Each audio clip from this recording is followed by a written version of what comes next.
until that time. With that, Attorney General Bob Ferguson. Thanks, Brianna. Thanks, everybody, for being here today. We appreciate your interest. Months ago, my legal team began preparing for a potential second Trump administration.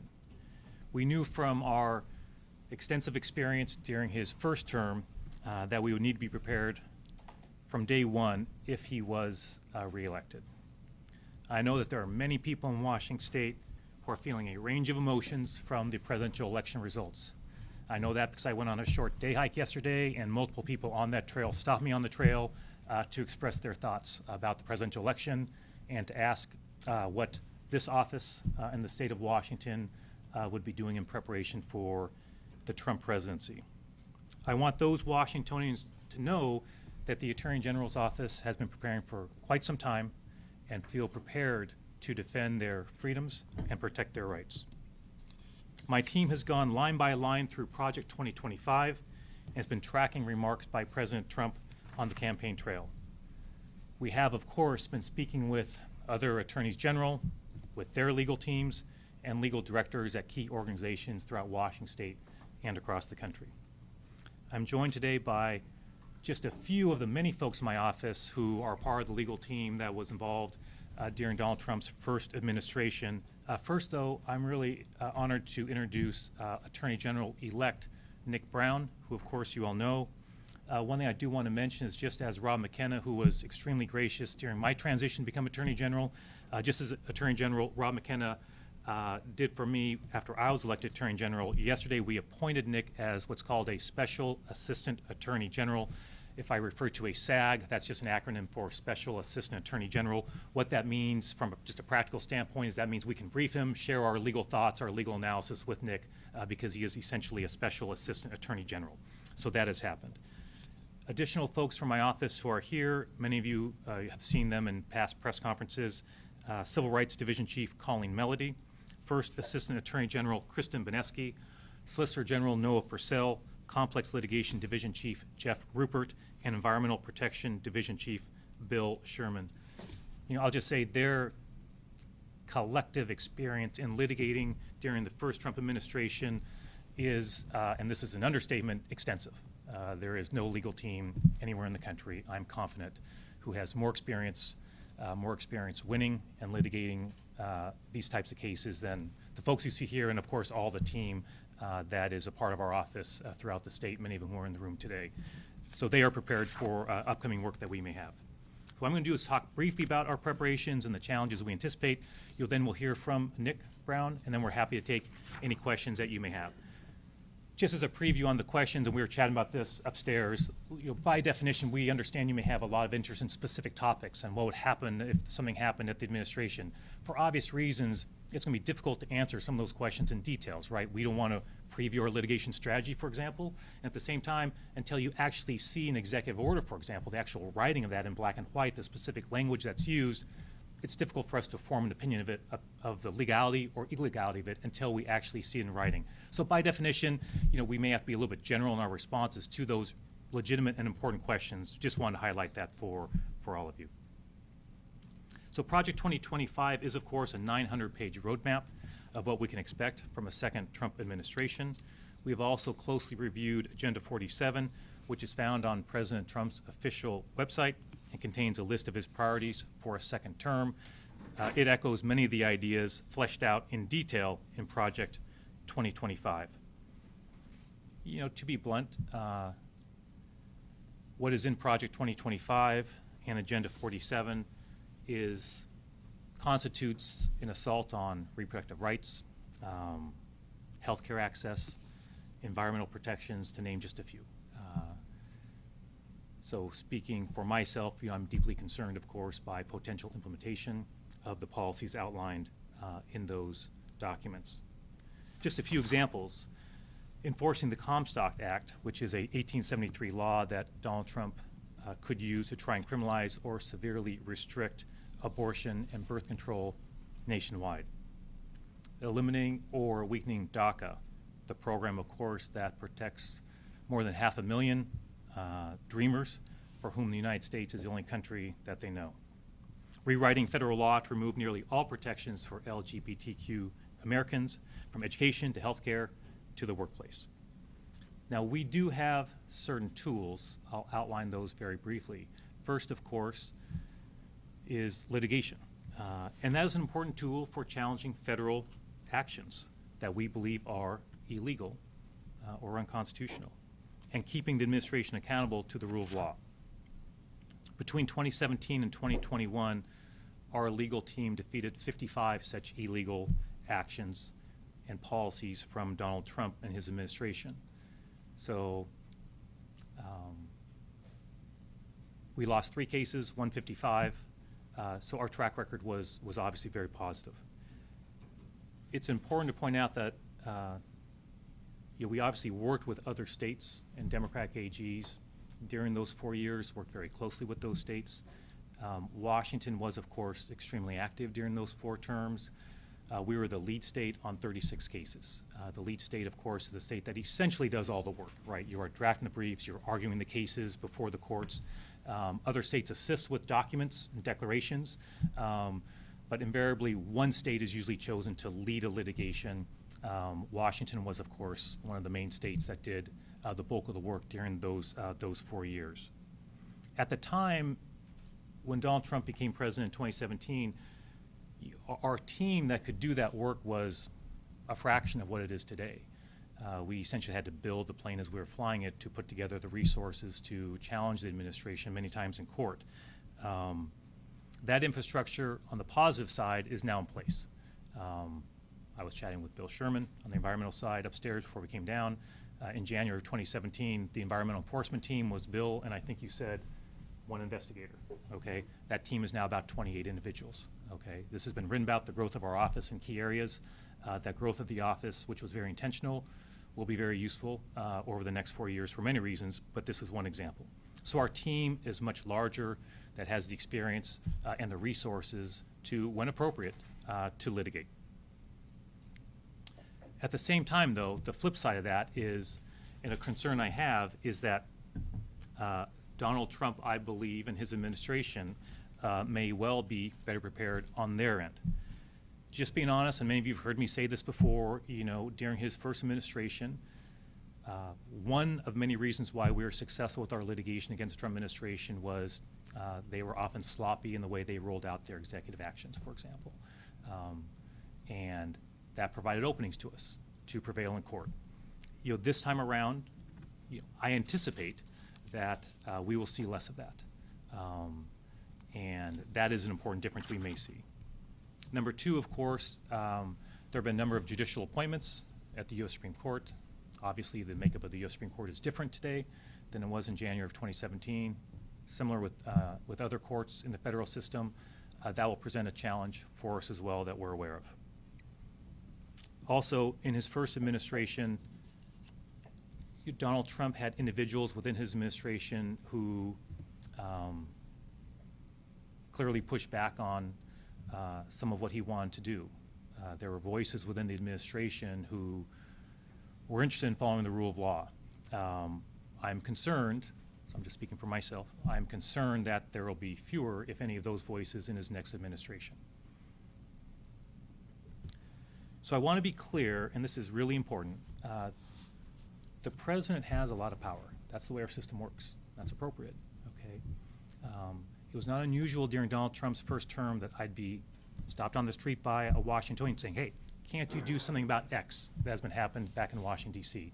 And my response would be, look, the president has a lot of authority, okay? My legal team is fantastic, okay? But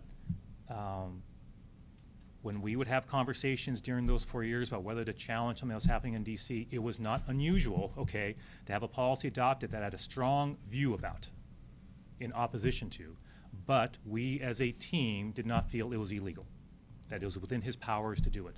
Well, if that's the case, that's the case, And a reason we were successful, I think, is we tried to stay very disciplined about that. Number 2, and I'll just be brief about this on the other tool that we have, is in enforcement, right? That, of course, I'm concerned that another Trump administration will not be as vigilant in enforcing environmental protections, for example, or civil rights enforcement. The good news is we have a team here in Washington State that can enforce our laws here in Washington State. Nothing that Donald Trump does or his administration does takes away our ability to enforce our rights here in Washington State, to protect our environment, to defend civil rights of all Washingtonians. And we are far, far better resourced to do that work than we were in January 2017, and that is putting it very mildly. I'm mindful that my role will be a little bit different starting in January. Happy to chat about that. That's not the focus of my remarks here. And just will conclude by saying that I didn't expect that we'd be back in this situation again, that won't be a surprise to you.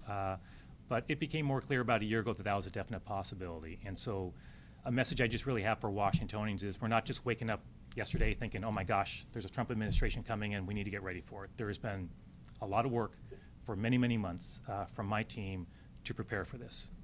We hope we wouldn't have to utilize their expertise in this area, but I felt it was very important that we get prepared. And I think a key reason we were successful in 2017, right from the beginning with the first Muslim travel ban, was after Donald Trump got elected, we started thinking about what his first administration would look like. And when the Muslim travel ban came down, the team was ready to go to work. And that's why we were able to file after a long weekend of work by the team and be successful in stopping that within a week. So the team's been working very hard. I want Washingtonians to know that.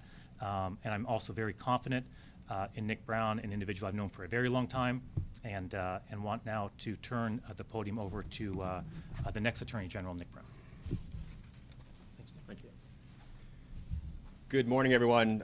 First of all, thank you to AG Ferguson for inviting me to participate today. And I will just say it's been really nice over the last 48 hours to have such a seamless partnership with the future governor of the state of Washington. And he and his team have been very helpful for me to start to understand the landscape of the work that we have ahead of us. And I also want to say how thankful I am to be inheriting at least part of a very talented and extraordinary legal team, both staff and attorneys alike. I know that this is one of the best law firms, not only in the state of Washington, but in the country. And the track record over the last 12 years reflects that, not only in the affirmative litigation when it came to opposing the prior Trump administration, but the affirmative litigation that they've done on consumer protection, on civil rights and environmental protections and healthcare across the board has been absolutely extraordinary. And so I'm very thankful to be coming into an office that is so well suited for the work that we have ahead, certainly with the prospect or with the reality of a Trump administration, but in a myriad of other areas. This is an office that has so much talent, and I feel very humbled and lucky to be walking into this space and doing the work that we have in front of us.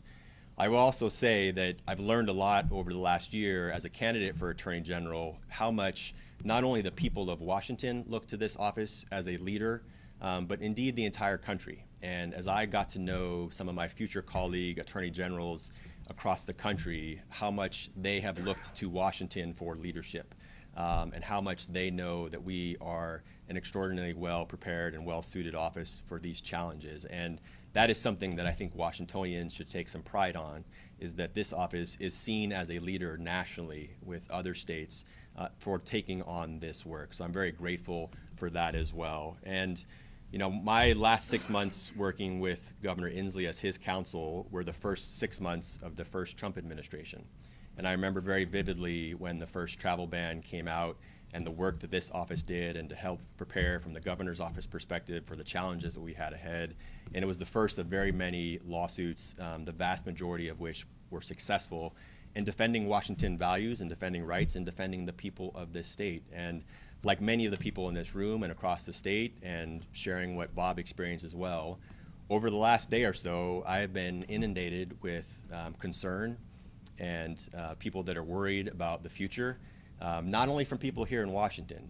I will share that so many people and my friends and family members across the country have pinged me and just highlighted how this election, the election of A.G. Ferguson to governor, my election to take on this role, and many others, was a beacon of hope for many people. And I think it's a recognition that Washington has led, and my commitment is to continue to lead in this work ahead. And I know that people are concerned about the potential actions that a second Trump administration might take. My commitment to this office and to all the men and women is that we will be prepared.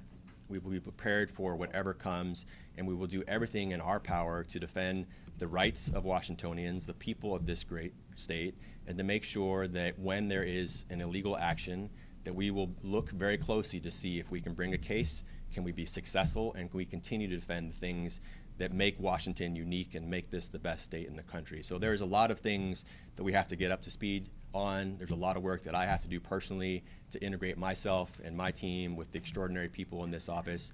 But I know that we will be able to hit the ground running because we've done it before and we're prepared to do it again. And it's very clear that AG Ferguson and his team has spent a lot of time thinking about what's next. And we will take those challenges very seriously and be prepared for the work ahead. So thank you again to AG Ferguson for including me, and I'm excited to get to work in January. Thank you. Stay right here, don't go too far away. So we're happy. I know there's a lot of folks here. We'll do, for those on the phone, we'll try and take questions in the room first. We'll turn to folks back on the phone, and I think Nick and I will be available afterwards as well if there's questions. So feel free to jump in. Jim, go ahead. Yeah. Ferguson, or Nick, you mentioned speaking with other attorneys general, I think. Can you give us a sense? Have you had conversations, Zoom calls, phone calls? Can you give us some idea of who you've spoken with and Absolutely. what you've charted out so far in terms of what actions you might take? Yes, and I'll try and remember to repeat the question for those on the phone who may not be able to hear it. So the question is, summarizing hopefully well, is what kinds of conversations are happening with myself or with Nick with other attorneys general and their offices in anticipation of what may be coming. I guess, Jim, what I'd say is it's a little hard maybe to summarize, but for sure, so I'll start, Nick, and then let you go next. What I would say is that during the 4 years of the last Trump administration, obviously I'm having regular, direct conversations with other Democratic AGs all the time. You know, that was just a part of the job. That has continued, you know. I'd say starting about a year ago, initial conversations. Sometimes it's more formal, right? Sometimes it's just a phone call to check in with someone about a particular issue. I know that there was a conference of Democratic AGs here in Seattle, I think earlier this year, maybe it was last year, where I spoke and I gave a whole presentation about my experience, our collective experience, lessons learned from those years of litigating against Donald Trump. That was many, many months ago. I had that conversation, but it was to communicate to my colleagues what I thought were lessons learned from that experience. I'm also mindful that I don't believe that there will be a Democratic Attorney General starting in January who was an Attorney General in January of 2017. So in other words, the AGs who were there at the very, very beginning and who were very active, right? So others who came in during the Trump administration, but those early couple years were very busy. And so I wanted to share my perspective with those folks. So it's been that level of sort of formal communication to more informal, as you might imagine. And I also would want to emphasize much of the conversation has, of course, been at the staff level, as you might imagine. And so that's just how we work. That's not especially unusual, right? If we have a big consumer protection case that's a multi-state, that same thing's happening. I'm talking to AGs and the team's talking to theirs. So that's a part of the process, and that has certainly been happening over the past year. I was wondering, since the election, though, have you had a specific Oh, sorry. So my apologies, Jim.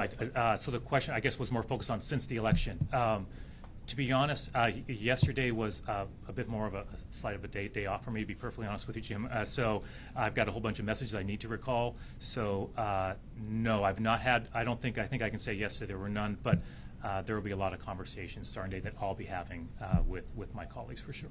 Nick, anything you want to add on that? Well, yesterday wasn't a day off for me, but after this will be a day off. And I've been AG-elect for 48 hours now, but immediately had outreach from other Democratic Attorney Generals excited about the work ahead, the opportunity to partner. And as Bob said, this work has been going not only with respect to the Trump litigation or Trump-related litigation, but many other areas as well as the Democratic AGs Association. There's some collaboration there, and that's very helpful. To be successful in some of this work, we need collaboration, we need partnership, we need multiple venues where we can bring potential litigation, but mine has been very nascent in those regards. But actually, what I should add, Jim, is I have had some conversations with governors, and I hope you know if I get too specific on that, but those folks have obviously expressed the election results and conversations. That's been more in the realm of, hey Bob, we appreciate your experience, right, with the Trump administration in the past, and look forward to having that experience brought to our conversations as governors in my new role. But I'm sure I'll be talking to my fellow AGs very, very soon. Bob, I know Yes, I can Chris. appreciate that you don't want to talk about legal strategies, but you've heard what this president has said and what has been talked about on the campaign trail, the idea of mass deportations, using the National Guard to execute that. How does Washington State stop Donald Trump and his administration and a Republican Congress potentially from issuing the National Guard coming into Washington State and taking out mass deportations? Yeah, so the way I would answer that, sorry, the question went to, for those on the phone, to potential use by President Trump of the National Guard for mass deportations, and what could Washington do, if anything, in that situation. And you're right, we won't sort of talk about specific legal strategy. What I would say, and I've obviously shared this with Nick, is our approach in the past with any action that Donald Trump did in his 4 years previously was really revolved around three key questions, okay? Is the action illegal, unconstitutional? Are Washingtonians being harmed? And do I, as Attorney General, have standing to go to court, right? And I'll spare you issues of standing, but a legal requirement we have to bring a case. If the answers to those three questions were yes, yes, and yes, then we filed a lawsuit every time without exception. Every time without exception.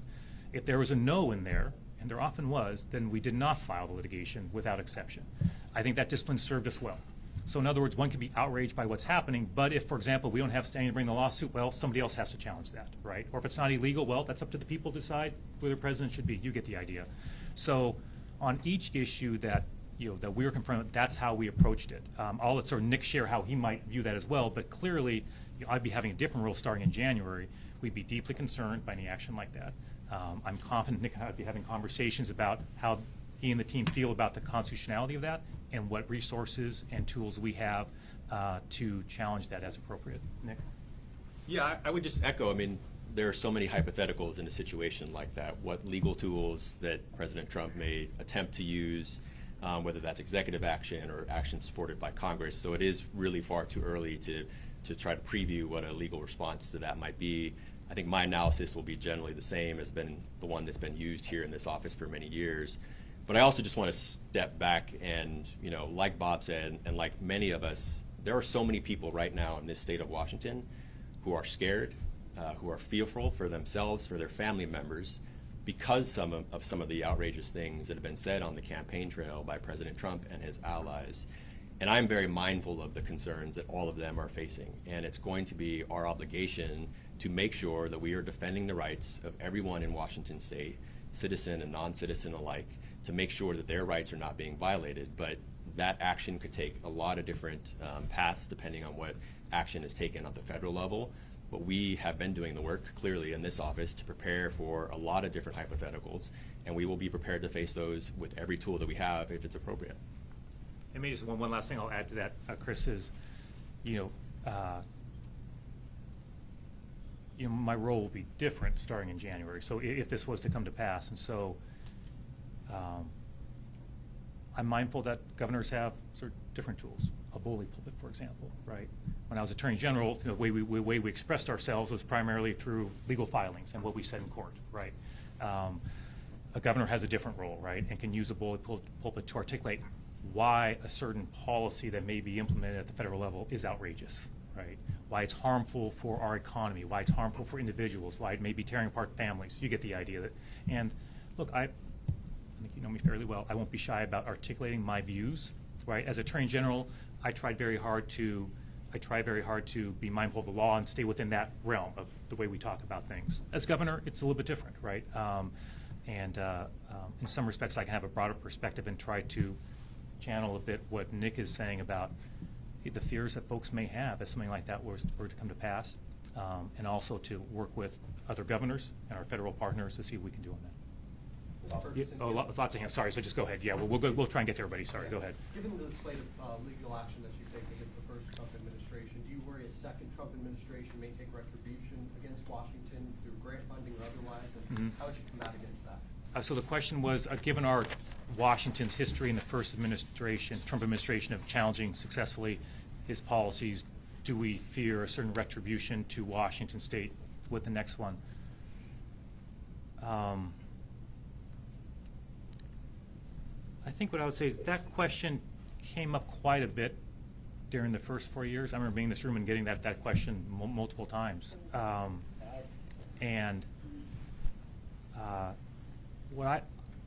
let Nick speak for himself. I'll just speak for myself. What I would say is that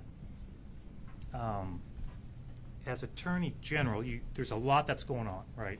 And so my feeling always was, as Attorney General making those decisions, that really only those 3 questions mattered for my decision making. And I tried to be really disciplined about that.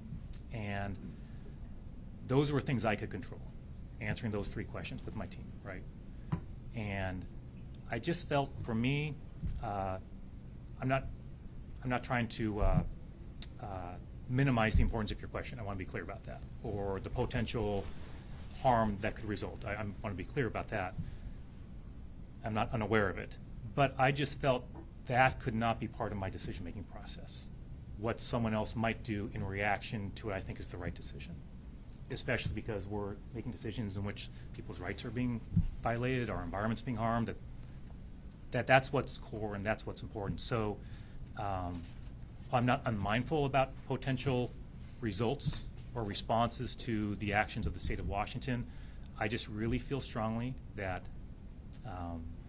it's important to stay focused on making a good decision on each case and not let those things influence the decision. That doesn't mean, again, in my next role, that, hey, maybe I would have a role in trying to prepare for that or try to minimize that, right? But as Attorney General, I try to stay pretty focused in that area. Nick, anything you want to add on that? Well, I would just say, first, I understand the question too, and a lot of people have raised it for me in a different context as well. The simple fact that question is on the table is a real testament to the type of person that the United States of America just elected. But the United States of America did just elect that person, including 40-something% of the state of Washington. And I think, like Bob has said, it is very important that we continue to try to enforce the law. And if you look at the track record of this office over the last many years and during the Trump administration, the vast majority of the cases that were brought were successful, which means courts in this state and in the federal courts as well found that the President of the United States administration violated some law or some constitutional principle or harmed people unjustly. And I think we should continue to try to prevent and respond to that. So if there are future actions where we think the law has been violated or Washingtonians are harmed, we should absolutely bring those cases. I think to do otherwise would be a real dereliction of duty on behalf of me and the rest of the people in this office. If people are being harmed, if the law is being violated, we should enforce that without fear of retribution from the President of the United States or anybody else in this state or the country.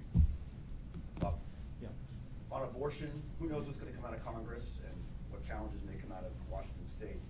But in your 2 positions, how do you see that issue coming up? Will you pursue a constitutional amendment? Are there other laws that you would pursue to protect that right here in the state? Sure. So the question went to reproductive freedom and what might we do to protect that, or even to increase protections by a potential constitutional change to the state constitution.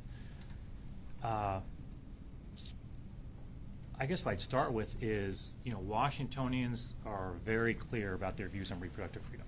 They take that very seriously, express that in the ballot box through the initiative process,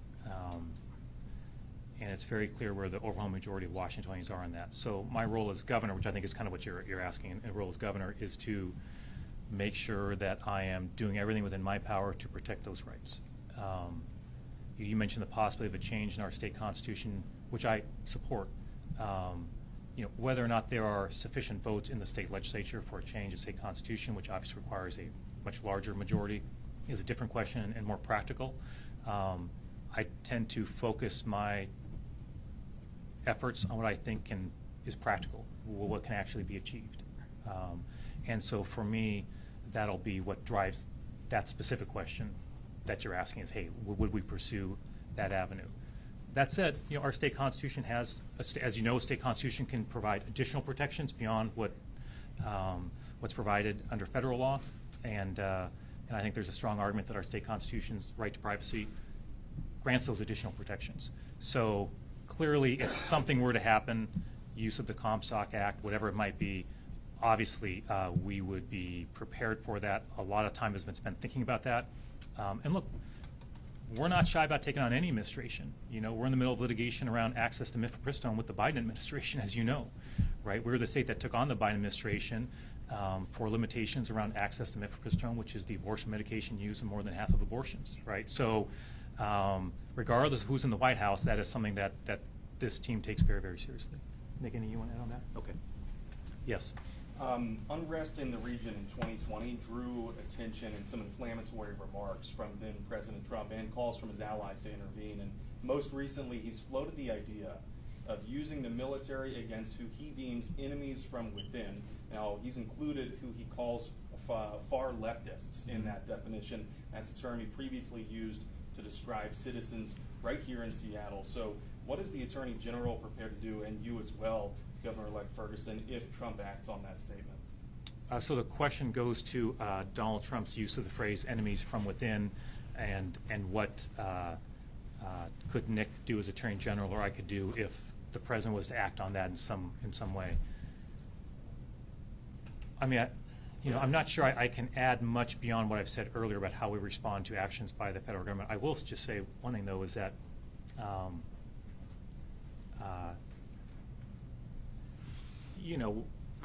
from my perspective, just really speaking less as an Attorney General now, just to be honest, more as just a Washingtonian, obviously I happen to find much of what Donald Trump to say deeply concerning.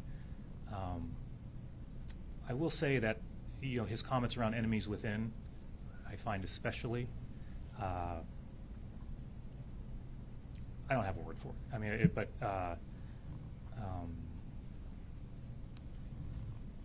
it's deeply un-American, deeply un-American. So, our system, let me put it this way. One thing as difficult as the Trump administration was in those 4 years before, one thing that I appreciated was the idea that we as a team could go to court, challenge him, and beat him, and stop these things from happening. That the system allowed for that to happen. I mean, it's incredible when you think about it, right? And so I would often tell my kids that, right? Hey, you live in a country where your dad can do that, right? And don't take that for granted. Don't take that for granted. That's not every country. And so, it goes to everything we're talking about, is that ability to, hey, the election did not go the way I wanted, okay, right? That's a fact. But hey, you wake up the next day and you go to work as a country, and you have your disagreements, and there are ways to express those, and the courts is one of them. And so, look, obviously, if he acts on that in a way that is illegal and un-American, obviously I'll have thoughts about that as the governor, and would do everything I could to protect whatever individuals would be under attack. I certainly hope, obviously, it doesn't come to that, but I did find those words to be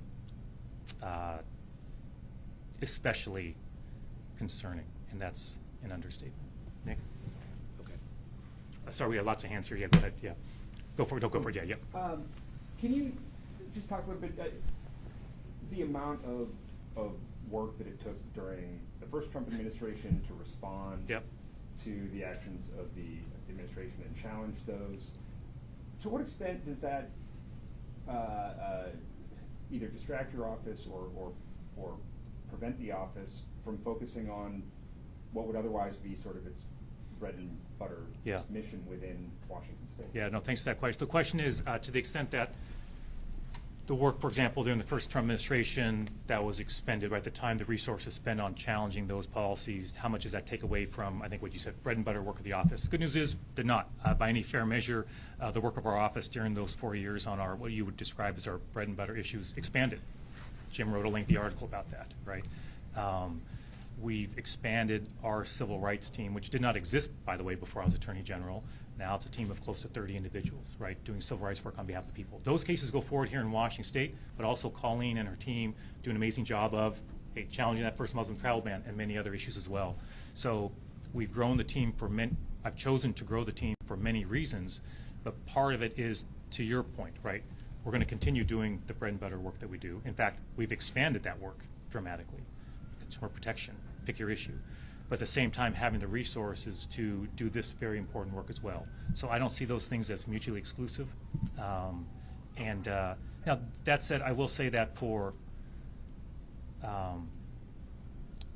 the Trump litigation during those 4 years, you know, for me, individual, obviously that took some of my time, right? We're not filing a lawsuit against the president unless I'm deeply involved in that, right? So we're having many conversations as a team. I'm reviewing briefs. We're having many conversations about, I'm just mindful that if we're filing a lawsuit during those 4 years against the president, I think the people of the state of Washington reasonably expect that I am making that decision. I'm very familiar with the case and the legal theory and can talk about it, you know, in depth. And so that was the approach I had. So obviously it took some of my time, right? But that's just the nature of the job. You never know, month to month, week to week, day to day, hey, things come up and you've got to deal with that. And that's what it was like for those 4 years. Nick, anything you want to add on that? Well, I wasn't obviously in this office, but because I was working with Governor Inslee and have served as a special assistant attorney general in a number of cases, I would agree. I think we need to be able to tackle all of the challenges and expectations that the public in Washington has. But I will say that you don't really have a sense of how hard this office has worked. And I've solved just a fraction of it, but the Trump litigation and a lot of the affirmative litigation was countless weekends, long nights spent here, and I think the Washington public should have an appreciation for that, both staff and lawyers alike. It takes a lot to bring those cases and to be successful.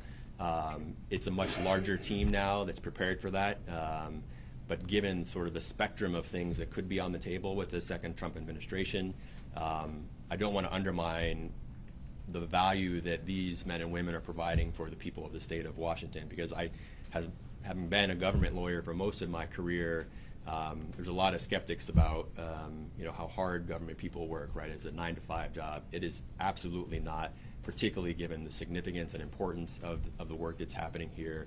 So it will come at tremendous personal and professional sacrifice for these people to do that work, and but we are prepared for it, and we will make sure that we meet the challenges. And if we need more resources to do that, I happen to know the next governor of the state of Washington, and I will be asking him for additional help. Yes. Hey, Chair Ferguson, I'm curious, there was a certain level of animosity between this state and the White House during the first Trump administration. I remember the president calling Governor Inslee, you know, a snake at one point. Mm-hmm. I'm curious how you plan to approach this situation, how much you see yourself taking on an adversarial role, how much you are eager to fight whatever might be coming. You know, I guess what I would say is that my approach is sort of not to seek an adversary relationship. But if anyone, right, takes an action that harms Washingtonians, well, obviously it's my job as Attorney General to do something if we think it's illegal, right? So I'm not seeking that out. I want to be clear. Hey, I hope to God, okay, I pray that the things we're talking about don't come to pass. Wonderful, okay, wonderful. If this team never has to file a single lawsuit against Trump administration, no one will be more happy than me, okay, to be very, very clear. So, you know, I want to be thoughtful about your question. I mean, I understand what you're asking, but that's just not the way I think about it, right? It's just not the way I think about it. And so, but I'm not naive, right, to how the 4 years went before. And I think we just have to, what we just try to do is focus on the cases, right, and focus on the law. I know it may sound sort of boring in a way, right, but that's just how the decisions get made around here. They have to, or you're going to lose a lot of cases, and we do not lose very often around here. Yeah, thanks. So let's maybe go to the phones for a couple of folks have them, and then I can come back around if folks have follow-up. I know it's gone a little long, but if you're on the phone, so I know it's easy for folks to speak over each other, but if you don't mind just identifying yourself, if you have a question, feel free to go for it. Hi, Nina Shapiro from the Seattle Times. Can you talk about what actions you would take if President Trump threatens to withdraw funding because of our sanctuary status? Sure. I think everybody kind of heard the question from Nina. And Nick, I'll obviously let you, if it's on the legal side, that may come next year. But I think, Nina, I'm not sure that I can add a whole lot more than what I've said before, other than to say that, on the list of areas where issues that we have real concerns, the one you're mentioning is obviously on that list. I'll start with that. I've had conversations with our state treasurer, Mike Plecciati, about this, and as one example. And so we'd be taking a similar approach, right? Is the administration doing something that is illegal, right, in a way that harms Washingtonians? And so that's just a lens that we have to look through it, and would certainly be the lens that I'd be looking through it. In my next role in January, obviously, be working with our federal partners and everybody we could to avoid a conflict along those areas. But that is certainly on our short list of things that we're concerned about. Anything you want to add? Okay. Well, Bob, would you be prepared to lose a lot of funding? Well, no, I'm not prepared to lose a lot of funding, is the short answer. And, it's just difficult to answer, Nina, right? Because what does that look like, right? How is that being done? We've obviously had a lot of thought gone into that issue here in our office, to be sure. And so we would be prepared if we felt that what the administration was doing was illegal, to push back on that, and we feel we'd have good arguments along those lines. I know it's a little bit of we obviously can't sort of preview legal strategies or what our arguments might be. I hope you understand that. That's just, that just has to be a part of this. I hope you understand that as well. Anybody else on the phone have a question? Thank you. Yep, thank you. Melissa Santos at Axios.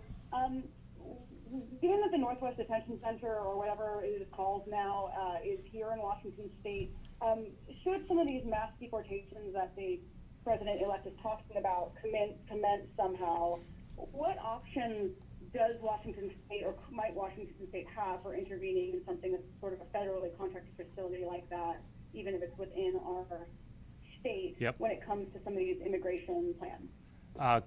Good question. So, Melissa, what I mentioned, I think in my earlier comments, I emphasize the president has a lot of authority, right? And certainly when it comes to issues related to immigration, right, the federal government has a lot of authority. That's a good example of that being the case, and we're mindful of that.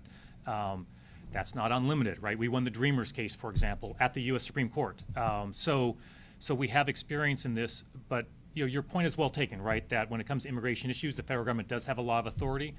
That said, and this question went earlier, I think we heard a similar question around mass deportations. Obviously, the impact on our state from something like that, individuals, families, et cetera, would be profound.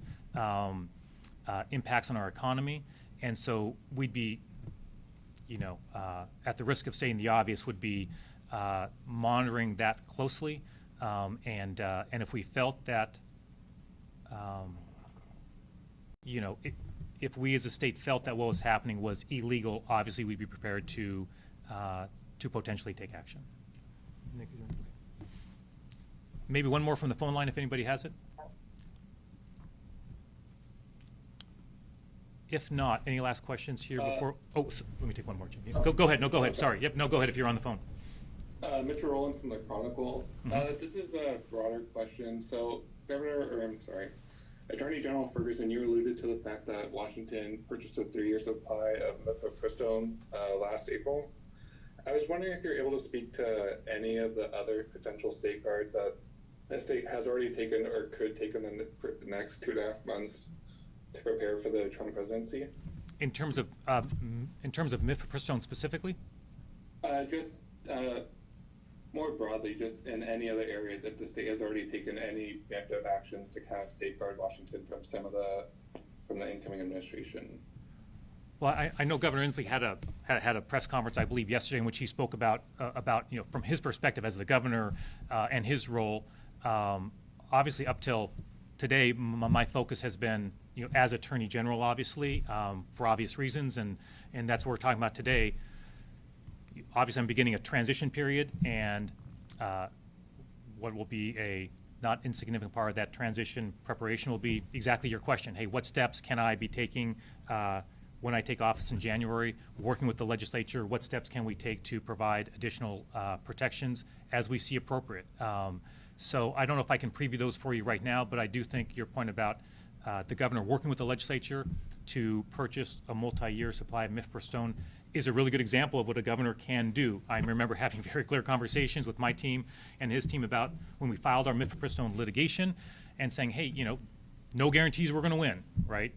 We feel we have good arguments, but cases are, litigation is unpredictable, to put it mildly. And so he obviously took action to take additional steps in case that litigation did not go well. And so I think it's just a good example of tools the governor has to have additional layers of protection. Obviously, as I transition into a new role, I'll be giving greater thought to that in light of the way the election went on Tuesday. Can I add one thing? Oh, yeah, and then Nick's going to add something. Thanks, Nick. Yeah, I would just add, we rightly, I think so much of our collective national attention goes to the presidency and the impact that a presidential administration can have. And we should be prepared to respond that, in my perspective as the AG-elect, prepared to use this office to respond to that. But I would also add that I think the vast majority of the things that we as Washingtonians think about, worry about, or concerned about on a day-to-day basis are the issues that are happening here in Washington and how Washington law can be improved, both our legal protections and policy development, to make sure that this remains one of the best places in the country to live. And one of the ways that we need to continue to prepare for some of the challenges that we might face from a Trump administration is by continuing to improve Washington policy when it comes to environmental protections, continuing the track record that the legislature has been on the last many years, strengthening the work that we do here, and using the Attorney General's office to make sure that we're enforcing those provisions, continuing to strengthen the protections that we have for LGBTQ people in this state, protections that we have for our immigrant communities in this state, continuing to strengthen the gun safety laws that we have in this state. So regardless of what Trump administration tries to do, that we have the best foundation here to make sure that we're protecting people in Washington and doing everything we can as some of the leaders of this state to improve people's lives. So I understand the focus on the Trump administration, but I want to make sure that this office, in partnership with the governor's office and all the state and local leaders across the state, are focusing as well on what can we do here? What can we do to continue the work, regardless of it's a Trump administration or a Biden administration? And that's going to be a big part of the work that we have going forward as well. Thanks, Nick, for mentioning that. I mean, that is 100% correct, right? This office, for example, can walk and chew gum at the same time, right? As governor, I can walk and chew gum at the same time. We can do those things. And the question earlier about, hey, the bread and butter of our work, we didn't just maintain it, we expanded that while also, helping lead the country and holding Donald Trump accountable to the rule of law. And that is an important point. We understand the focus. I mean, we understand what we're hearing from many Washingtonians right now in the aftermath of the election. But that is correct. We're going to be able to move Washington forward as an office here, as the Office Attorney General, and also as a state as a whole, while also taking appropriate steps when it comes to the next administration. Okay, maybe let's do one or two more, and then we got to wrap up. Yeah. This might sound strange, but I just want to ask you: do you know anybody personally who voted for Donald Trump? Have you spoken with them? Seriously, and of course, no. I'm only laughing. Of course, I do. And do you feel the need, given the national results, to understand the mandate that he has and to some extent respect it, or are you in full resistance mode? Well, first, on your first question, of course I know plenty of folks who vote for Donald Trump. I mean, I don't want to get too specific for obvious reasons, but my kids are involved in sports. I go to their sporting events. There are parents there. We hang out. We find a way to get along despite perhaps having a political disagreement on who the president should be, right? We focus on what we have in common, right? Our kids' sporting endeavors. And I invited those folks to my election night celebration on Tuesday night, to be clear, okay? I appreciate that. I was in a car ride yesterday with my daughter going to a softball practice. She was talking about one of her teammates supports Donald Trump. They are close friends. And I appreciate the fact that she focused on that it wasn't the fact, look, she supports her dad, She's got her own political views, but she talked about it, and I was pleased to hear the way she talked about it, right? That's a teammate, they're friends, they hang out together, they socialize together, they have a disagreement on that, but they hang out together. And so, of course, of course, I'm from a large family, of course. And in terms, sorry, the second part of your question, Jim, was? Just, you talked about the preparation. Do you feel any need to sort of understand the mandate from the other end, or are you just, is it 100%, is there any bridge building effort on the official side, or is it just 100% preparation for opposition? Oh, look, I would be failing miserably, speaking as a governor, I guess, for the moment, right? I'd be failing miserably as a governor if I was in like a full opposition mode.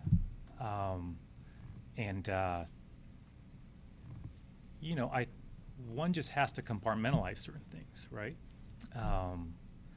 That, of course, it is entirely possible I'll have a lot of disagreements with the next president. But I'm mindful, I think, Nick, you mentioned, hey, a not insignificant number of Washingtonians voted for Donald Trump, right? I get that. And I know it's it has to be more than a cliche to say that I'd be a governor for all Washingtonians, right? That has to be a reality. And I think, Jim, you will see that I'll be very active in traveling to all corners of the state as a governor. Being in front of rooms where a lot of folks in the room disagree with me on political issues. I've never been shy about those conversations. I remember during the Trump years specifically, I've been to every Rotary Club in the state. Many of those were visited during the Trump years. And many of those were in very red parts of the state, where Rotarians were very polite to me, but there were a lot of folks sitting there with their arms folded as I was talking about our work, right? But we had a conversation about it, right? Kind of like we're having a conversation right now. And I'm not saying they agree with everything I said about why we were doing what we were doing, but hopefully I was providing a three-dimensional view, and I was hearing from them a three-dimensional view of the issues they cared about as well. So, that to me is more than cliche. I enjoy that. I enjoy traveling the state. I enjoy hearing from all folks. I think that's very important. So no, it's not. I think the phrase, it's not full opposition mode. That's not. I wouldn't describe that in any way, shape, or form, right?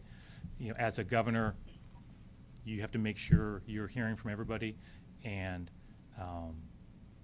making sure that those voices are guiding decisions that you're making. Okay, we appreciate all the questions. We know there might be more. I want to thank Nick again for being here. I think he's going to be a great Attorney General. I'm super excited. We had a chance to work together, obviously, during his years with Governor Inslee, so we know each other well. And I think everybody here is really excited for what he brings to the office and his experience. So I'm super excited about that and the partnership and working with him on, obviously not just these issues, but many as well.